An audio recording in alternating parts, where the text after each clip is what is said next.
Welcome to Coffee with Eric. I'm Eric, and this is coffee.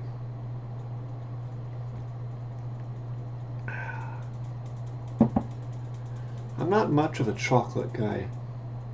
I don't eat a ton of chocolate. I know some people love chocolate. Not me, I guess. I'm more of a chewy, fruity candy kind of guy.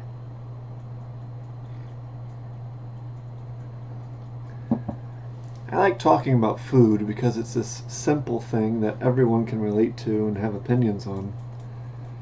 But in my case, if I want to treat myself or kind of splurge on something while we're out and about, I like any kind of chewy, fruity candy. It can be Skittles, Starbursts, Swedish Fish, Sour Patch Kids, peach rings, anything like that.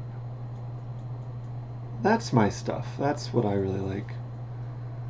But tell me in the comments, what's your go-to candy or treat or dessert even?